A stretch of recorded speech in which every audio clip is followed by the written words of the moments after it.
Hello students, Gayatri senior secondary school Sanchore की online classes में आप सबका स्वागत है।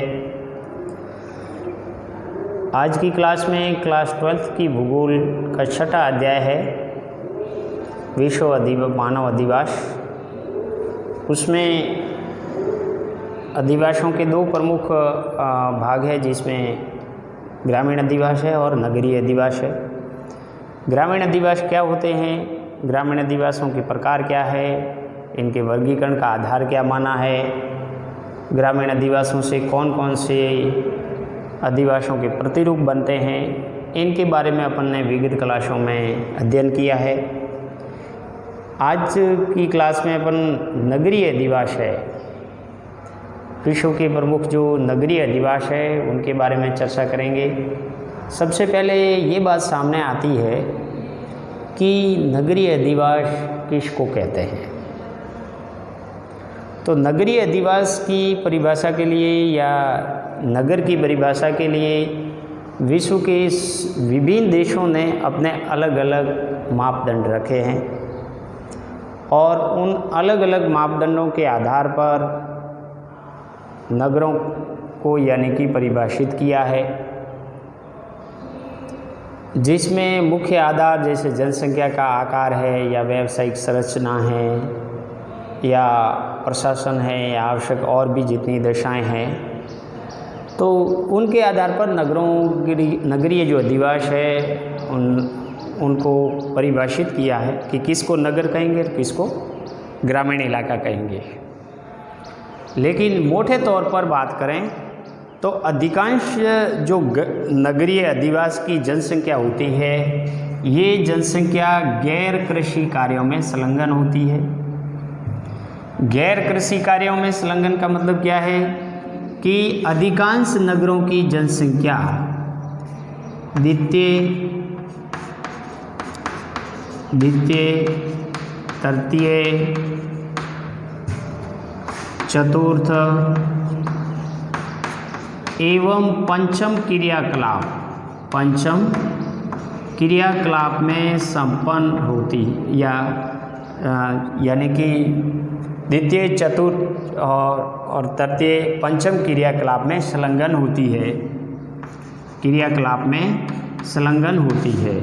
तो अधिकांश नगरों की, मोटे तौर पर विश्व के तमाम नगरों की बात करें कि इनकी परिभाषा अलग अलग आधारों के आधार पर दी गई है, अलग अलग देशों में अलग अलग मापदंड है, लेकिन फिर भी नगरों की अधिकांश जनसंख्या द्वितीय क्रियाकलाप का मतलब क्या हुआ कि निर्माण और उद्योग किसमें आएंगे, द्वितीय क्रियाकलाप में आएंगे। और तृतीय क्रियाकलाप में क्या आएंगे, परिवहन, संचार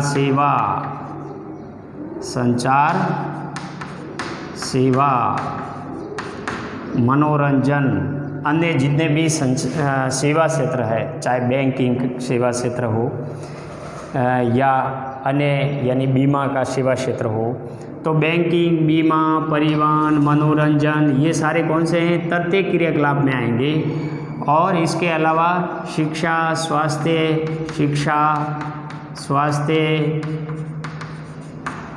ये जितने भी यानी कि सेवा क्षेत्र है जो प्रत्येक है वो तृतीय सेवा क्षेत्र में आएंगे। और चतुर्थ में क्या आएंगे, ज्ञान एवं अनुसंधान आधारित कार्य है, ज्ञान एवं अनुसंधान आधारित कार्य है। पंचम में क्या आएंगे, नीति निर्धारक,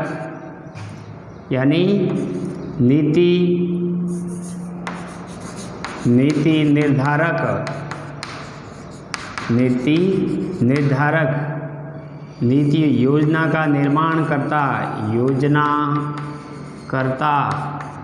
निर्णयकर्ता यानी निर्णयकर्ता है, निर्णयकर्ता। तो ये जितने भी कार्य है, ये सारे कार्य है वो यानी कि इसके अंतर्गत आएंगे, कि इनसे प्रथम क्रियाकलाप के अंतर, पंचम क्रियाकलाप के अंतर आएंगे।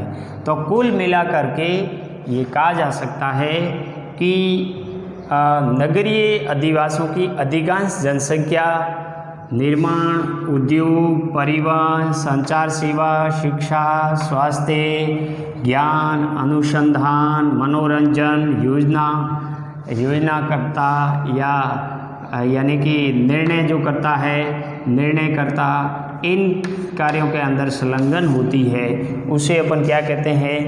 नगरीय अधिवास कहते हैं।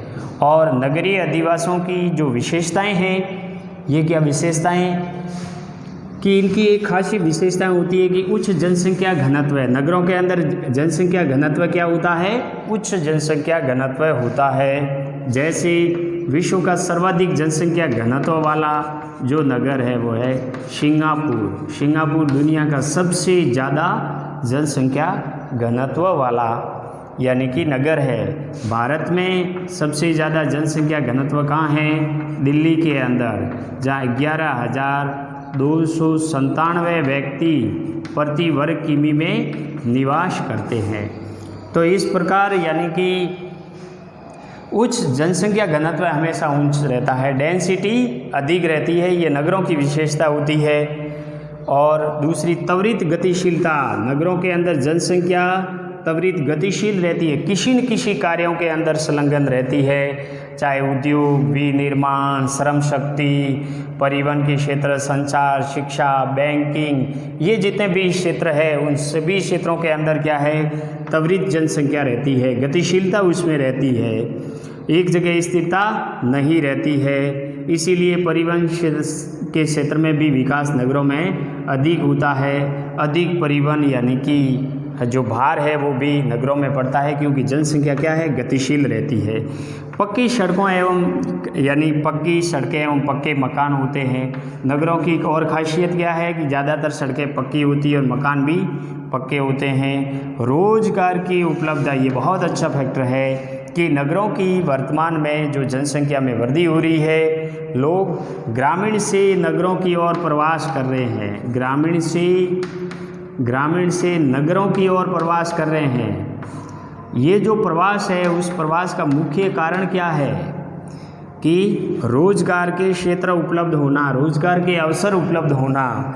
नगरों के अंदर कोई किसी भी व्यक्ति को, चाहे टेक्निकल हो, अनटेक्निकल हो, कुशल श्रमिक हो, अकुशल हो, अर्धकुशल हो, मैकेनिकल हो, हाई सेवा क्षेत्र का हो, उसको हर क्षेत्र के अंदर रोजगार उपलब्ध हो जाता है, रोजगार के अवसर मिल जाते हैं। इसीलिए नगरों के अंदर रोजगार के अवसर मिल जाते हैं। उसकी खासियत क्या है कि वहाँ उद्योग, विनिर्माण, परिवहन, सेवा क्षेत्र, व्यापार, वाणिज्य, ये तृतीय सेवा क्षेत्र में एक और होता है व्यापार एवं वाणिज्य, व्यापार वाणिज्य तृतीय सेवा क्षेत्र का पार्ट है। तो व्यापार, वाणिज्य, ये सारे यानी कि रोजगार के अवसर उपलब्ध करवाते हैं जो नगरों के अंदर है। यातायात व्यक्तिगत भी उपलब्ध है और सार्वजनिक भी उपलब्ध है। सार्वजनिक में कैसे हैं? जैसे बस है, रेल है, या आजकल मेट्रो रेल है, मेट्रो रेल है, ये सारे या ऑटो रिक्शो है, ऑटो रिक्शा है।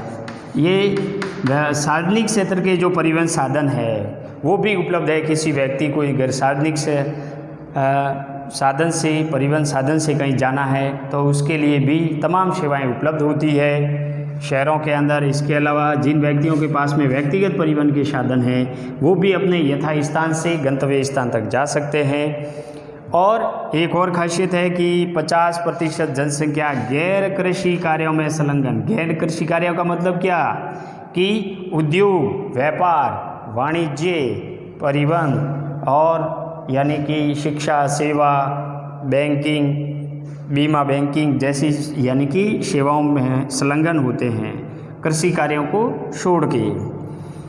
और विश्व के अंदर जो विकसित देश हैं जैसे संयुक्त राज्य अमेरिका है, कनाडा है, ब्रिटेन, फ्रांस या फिर पुर्तगाल, स्पेन, जर्मनी, नीदरलैंड, स्विट्ज़रलैंड, इन देशों के अंदर अधिकांश जनसंख्या क्या है? जापान है जैसे एशिया महाद्वीप में अधिकांश जनसंख्या 50% से अधिक जनसंख्या गैर कृषि कार्यों में संलग्न है।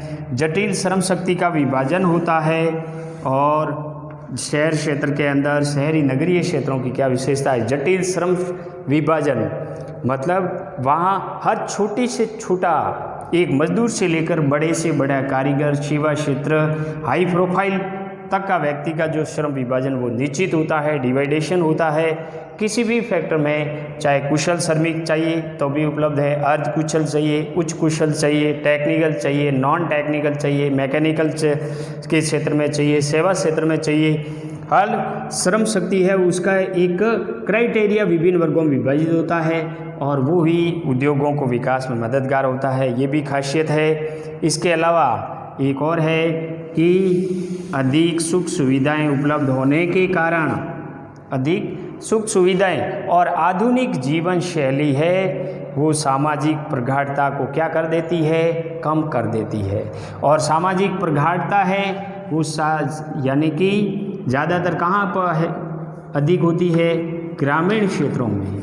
ग्रामीण क्षेत्रों के अंदर सामाजिक प्रगाढ़ता अधिक होती है, जबकि शहरी क्षेत्रों में ऐसा नहीं होता है, क्योंकि आधुनिक जीवन शैली, सुख सुविधाएं होना और अधिक यानी कि पूंजी की वजह से पारिवारिक जीवन, एकल फैमिली ज़्यादा यानी कि होती है और संयुक्त फैमिलियाँ शहरों में नहीं के बराबर रहती है। इसमें जो मेल जोल की, सामाजिक मूल्यों की, व्यक्तिगत मूल्यों की, सामाजिक प्रगाढ़ता की, सामंजस्य का क्या हो जाता है? अभाव हो जाता है और लोग अपने काम से मतलब रखते हैं। इसके अलावा तीव्र सामाजिक और आर्थिक अंतर ये शहरों में देखे जाते हैं कि शहरों के अंदर जो अमीर लोग हैं वो अमीर ही बनते जाते हैं, वो अमीर ही बनते जाते हैं, उनके पास पैसे आते जाते हैं और सामाजिक और सांस्कृतिक कल्चर भी उनका यानी कि जो निर्धन लोग हैं उससे अलग हो जाते हैं। तो एक पूरी जनसंख्या है वो दो भागों में बंट जाती है, एक यानी कि अधिक आर्थिक दृष्टि से संपन्न जनसंख्या और एक पिछड़ी और निर्धन जनसंख्या है। तो इस प्रकार का जो क्राइटेरिया है वो नगरीय क्षेत्रों में देखने को मिलता है। नगरीय जो बस्तियां हैं उसका वर्गीकरण किस आधार पर किया जाए? अलग अलग देशों ने अपने अपने मापदंड के हिसाब से नगरों का, नगरीय बस्तियों का वर्गीकरण किया है। जैसे भारत की दृष्टि से देखें कि भारत में नगर किसको कहेंगे, तो भारत की दृष्टि से नगर कहने के लिए कुछ मापदंड रखे गए हैं।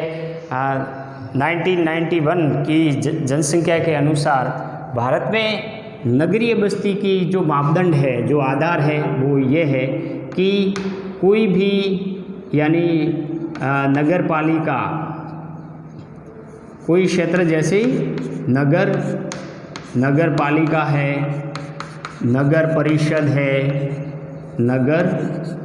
नगर परिषद, नगर निगम है, कस्बा है, सावनी है, सावनी क्षेत्र है। तो नगर पालिका, नगर परिषद, सावनी क्षेत्र, कस्बा, शहर, ये जितने भी क्षेत्र है उसको नगर कहते हैं, नंबर एक। दूसरा, उसकी जनसंख्या कम से कम कितनी होनी चाहिए? 5000। और तीसरी के आधार है कि वहाँ का जनसंख्या घनत्व कितना होना चाहिए? 400 व्यक्ति प्रति वर्ग किमी। और चौथी है कि 75% जनसंख्या गैर कृषि कार्यों में संलग्न हो। गैर कृषि कार्यों में संलग्न हो। गैर कृषि का मतलब है कि उद्योग, विनिर्माण, व्यापार, वाणिज्य, अन्य सेवा क्षेत्र में संलग्न हो। उनको अपन यानी भारत की दृष्टि से क्या कहते हैं? नगरीय बस्तियां कहते हैं, नगर कहते हैं। तो भारत ने ये माना है कि कोई भी नगर पालिका, नगर परिषद, नगर निगम, कस्बा, शहर, छावनी है तो उसको नगर कहेंगे। उसकी जनसंख्या कम से कम 5000 होनी चाहिए और वहाँ पे जनसंख्या घनत्व 400 व्यक्ति प्रति वर्ग होना चाहिए, इससे अधिक होना चाहिए, कम से कम 400 व्यक्ति प्रति वर्ग। और 75% जनसंख्या है वो गैर कृषि कार्यों में संलग्न हो।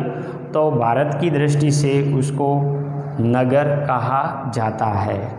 लेकिन विश्व के अलग अलग देशों ने इसके लिए अलग अलग मापदंड रखे हैं, जिसमें मोटे तौर पर नगरीय बस्तियों का जो वर्गीकरण किया गया है वो वर्गीकरण इन 4 आधारों पर किया गया है कि सबसे पहली जनसंख्या का आकार, दूसरा व्यावसायिक संरचना, तीसरा प्रशासन और चौथा आवश्यक दशाएं।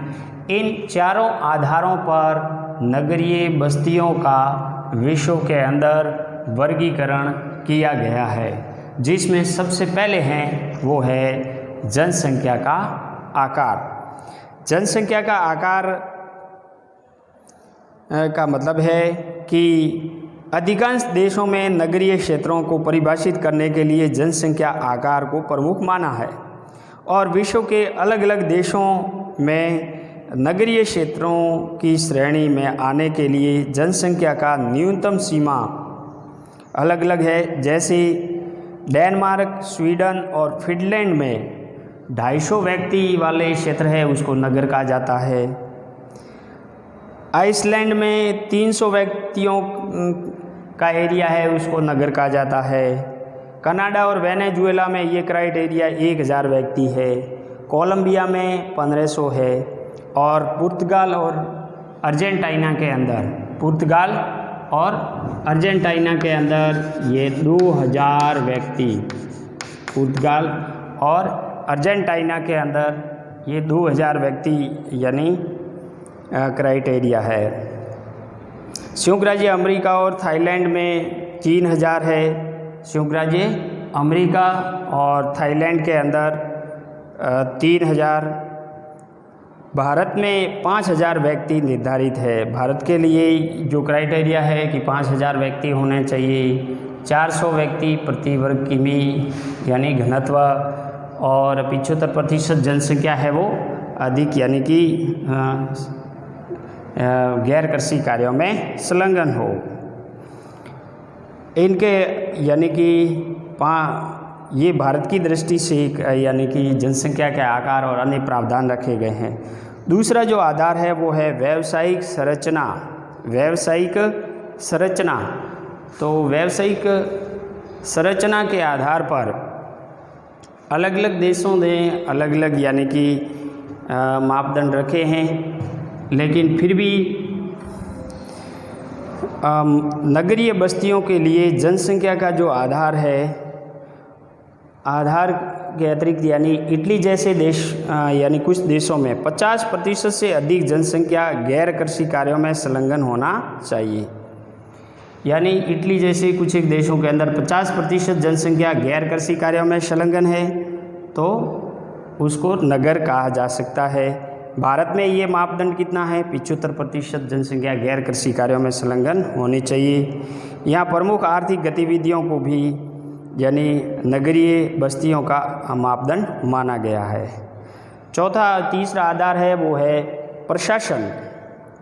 तो कुछ एक देशों में किसी बस्ती को नगरीय बस्ती में सम्मिलित करने के लिए प्रशासनिक ढांचे को भी मापदंड यानी कि माना गया है। जैसे भारत में कोई भी नगरपालिका, छावनी या अधिसूचित नगरीय क्षेत्र है उसको नगरीय बस्ती में सम्मिलित किया जाता है। और ब्राज़ील, बोलिविया की जनसंख्या के आकार के स्थान पर प्रशासनिक केंद्र है उसको नगरीय केंद्र माना गया है। तो प्रशासनिक केंद्र है चाहे किसी राष्ट्र की राजधानी हो या अन्य प्रशासनिक जो केंद्र है उसको बोलिविया और ब्राज़ील के अंदर नगर का दर्जा दिया गया है।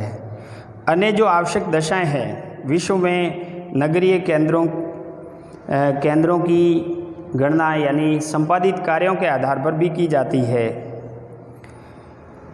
जैसे अवकाश या पर्यटन स्थल की आवश्यक दशाएं क्या है, औद्योगिक नगर है, समुद्री पतन है या सेना